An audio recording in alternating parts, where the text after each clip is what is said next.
এখন থেকে পুরো দেশকে তুফানের হাতে তুলিয়া দেব। ঢাকাই সিনেমার মেগাস্টার শাকিব খান চলতি বছর তুফান সিনেমা দিয়ে দেশে প্রেক্ষাগৃহে বাজিমাত করেছেন তিনি। সম্প্রতি ২০২৫ সালের ঈদকে সামনে রেখে নির্মাণ হচ্ছে শাকিব খানের বিগ বাজেটের সিনেমা বরবাদ। নির্মাতা মেহেদী হাসান হৃদয়ের পরিচালনায় এই সিনেমায় ঢালিউড সুপারস্টারের বিপরীতে দ্বিতীয়বার জুটি বাঁধছেন টলিউডের ইথিকা পাল। যদিও এই খবর পুরনো, নতুন খবর হচ্ছে এবার বরবাদ সিনেমায় যুক্ত হয়েছেন টলিউডের আরেক জনপ্রিয় অভিনেত্রী নুসরাত জাহান। তবে শাকিবের বিপরীতে অভিনয়ে নয়, বরং আইটেম গানে দেখা যাবে তাকে। মুম্বাইয়ে গানটির শুটিংও সেরে ফেলেছেন তিনি, আর এই তথ্য নুসরাত নিজে গণমাধ্যমে জানিয়েছেন। খিলাড়ি খ্যাত অভিনেত্রী জানান, একটা ভালো গানে পারফর্ম করার অভিজ্ঞতা সবসময় ভালো হয়। শাকিব খানের সঙ্গে এটা আমার দ্বিতীয় কাজ। এখনই সব বলতে চাচ্ছি না, গানটির জন্য শুধু অপেক্ষা করছি।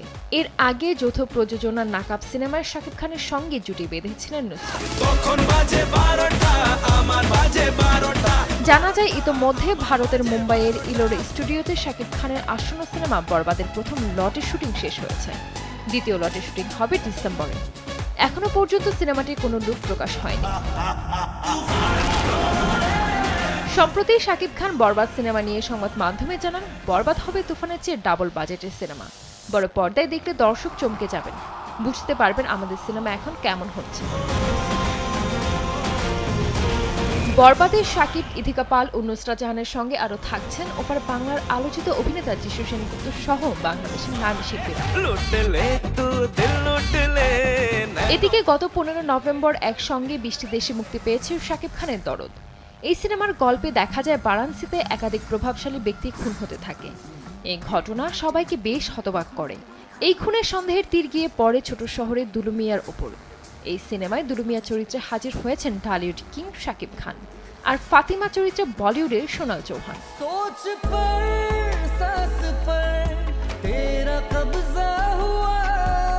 বাংলাদেশ ও ভারতের যৌথ প্রযোজনায় রোমান্টিক সাইকো থ্রিলার ঘরানার এই সিনেমাটি পরিচালনার পাশাপাশি কাহিনী এবং চিত্রনাট্য লিখেছেন অনন্য মামুন।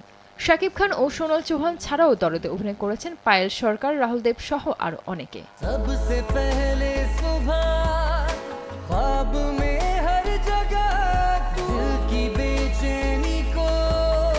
সঞ্জিত আক্তার, দেশ টিভি। रब ने तुझ पे डाला चांद से भी ज्यादा। তুমি ভুল বুঝতেছো। সবাইকে দেখে বলে দেবো তুমি আমার সারপ্রাইজকে খুন করেছো।